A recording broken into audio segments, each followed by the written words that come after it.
Revenons maintenant sur la définition d'une suite arithmétique. Alors un exemple, si on prend la suite des nombres pairs par exemple, 0, 2, 4, etc., vous l'avez vu l'an dernier, c'est à savoir qu'on ajoute 2 à chaque fois, et ça c'est pour passer d'un terme au suivant.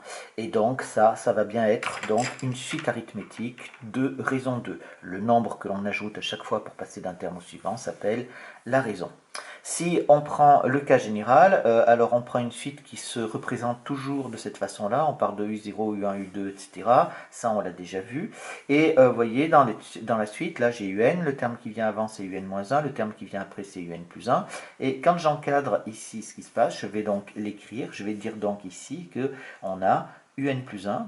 Si je calcule UN plus 1, c'est quoi? C'est le terme d'avant, c'est-à-dire UN, auquel je vais ajouter la raison ici, puisque on est dans une suite arithmétique, on ajoute toujours le même terme, qui est donc le même nombre, pardon, qui s'appelle la raison.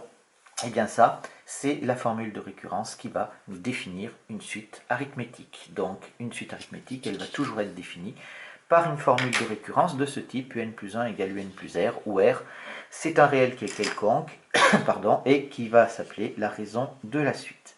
Si on prend un exemple très simple, ici, on vous donne une suite qui est définie comme ça. Alors bien entendu, si elle est définie par récurrence, on vous donne aussi son premier terme. Donc vous avez U0 qui égale 5 et quel que soit n, un plus 1 est égal à un moins 12. Ça c'est un quel que soit ou pour tout n, hein, c'est un symbole mathématique que vous pouvez utiliser.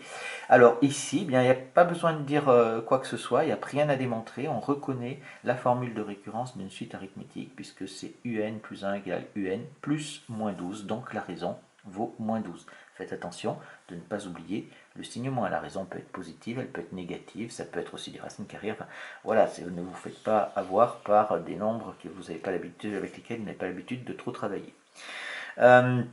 La propriété maintenant qui est extrêmement simple quand on dit qu'on ajoute toujours la même chose ou qu'on ajoute toujours la raison, et bien en fait la propriété elle est là, c'est-à-dire quand on a une suite arithmétique, la différence entre deux termes consécutifs qu'on appelle l'écart en règle générale, et bien il va être toujours constant et il est indépendant de n, c'est-à-dire que quel que soit l'endroit où on est dans la suite, l'écart entre deux termes c'est toujours la raison et rien d'autre, qu'on soit à U12 entre U12 et U13 ou entre U27 et U28, ça ne bouge pas, donc cet écart est constant. Et cette propriété, elle a une conséquence, c'est une méthode que l'on va utiliser, c'est que pour montrer qu'une suite est arithmétique, qu'est-ce qu'on va faire? On va calculer un plus 1 moins un, et il faudra que le résultat soit donc constant et indépendant de n. À ce moment-là, la propriété pourra nous faire conclure que la suite est arithmétique. On va faire ça sur un exercice, histoire de voir ce que ça donne de manière assez simple. Donc je prends un, une suite qui est définie donc par son terme général, là vous voyez, c'est un en fonction de n, et on veut montrer que la suite est arithmétique. Donc la méthode me dit, il faut que je calcule un plus 1 moins un. Or un je l'ai, encore faut-il avoir un plus 1. Donc ici on a un plus 1, et bien on le calcule. Donc quand je veux calculer un plus 1, vous voyez que là j'ai eu le n qui est là, je l'ai remplacé par n plus 1, donc ça veut dire qu'il faut que je le remplace partout, dans la totalité de la formule. Donc ça nous fait moins 3. Je remplace n par n plus 1. Or comme je remplace par quelque chose de compliqué, je le mets entre parenthèses. Et plus 4. Et ici, éventuellement, on peut calculer en faisant la distributivité. Ça fait moins 3n, moins 3 plus 4. Ce qui nous fait est égal à moins 3n plus 1. Voilà, ça j'ai calculé un plus 1. Maintenant j'ai un dans le texte. Et qu'est-ce qu'on va faire? On va calculer un plus 1 moins un, et on va le calculer égal quoi? Eh bien, un plus 1, c'était donc moins 3n plus 1. Alors, je le mets entre parenthèses. Vous voyez, quand je remplace quelque chose par une expression, systématiquement, je vais le mettre entre parenthèses. Moins un, c'est-à-dire moins 3n plus 4. Voilà, on effectue ce calcul-là. Alors maintenant, j'enlève les parenthèses. Donc là, il n'y a rien devant, donc ça nous fait moins 3n plus 1. Le moins se distribue à tout ce qu'il y a dans la parenthèse, ça fait moins 3n, ça fait donc plus 3n.